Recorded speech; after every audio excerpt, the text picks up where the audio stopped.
We are going track by track of Eternal Sunshine with Ariana Grande. That was Bye. We're about to listen to I Don't Want to Break Up Again. These songs seem like they're coupled. They're together in some way. But is the best way to listen to this album the way we're doing it right now? Top to bottom, as a whole? I believe so. I prefer it that way. And then when you have your favorites, once you know, you can do it. Oh, yeah. But yeah, they are coupled in an interesting way. Because it's kind of like Don't Want to Break Up Again is kind of like the hangover of Bye in a way. It's like, okay, that this has happened, but I'm reflecting. And there are so many polarizing feelings that we experience as human beings, kind of with regard to one situation. And that's what I like about these two being back to back, because in Bye, I say, at least we know we tried, didn't we? The two of us, we did good. And then in Don't Want to Break Up Again, it's like, well, you didn't even try till the end. You did, like, both feelings exist at different, you know what I mean? So I like the humanness of that. I like that they are layered and complicated, and all of the different emotions that come with loving and leaving are kind of showcased, I guess. It's a process, right? Like, it's not just a one and done situation. It is something that is felt and experienced, and it's over time. So yeah, a song like Don't Want to Break It Up Again and then Bye, how long or how many different versions of those songs exist before you got the version that we hear today? I think there are a few of Bye, and I think there's one of Don't Want to Break Up Again. What are the biggest differences between them? Is it lyrical differences?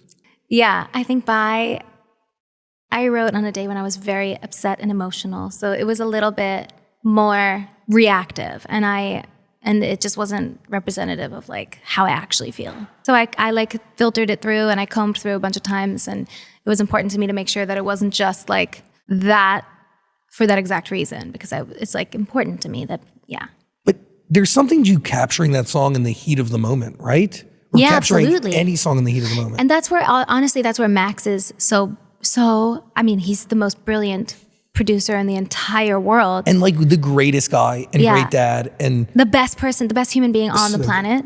But as a friend, he's like a friend to me on a personal level, but also on an artist level. Like, he will make sure that I don't water down my truth too much, or that I don't like make things too custom to how others will, you know what I mean? Like, totally. He's very protective of me as a human first and foremost, but then also secondary to that, he's very protective of the body of work. How do you know he was the right person to bring this story to? Oh my gosh. I mean, he's Max Martin, but also just how he makes me feel. Yeah, he knows you. Yeah, he knows me so well. And he, I don't know, we push each other in such a beautiful way that is like, we're both so supportive of one another and excited. I don't know, it's just beautiful. We're both like I'm such a happy student to be in the room with him. You know, I'm just so grateful to be in his presence. We'll just sit there together and kind of just, it happens very quickly sometimes. That was the thing that we did that was really productive this album, was if it wasn't there, we would kind of jump around. Cool. Go to a different idea and see if it was there. And then if it wasn't, we'd come back to it and bounce around. But everything just poured out.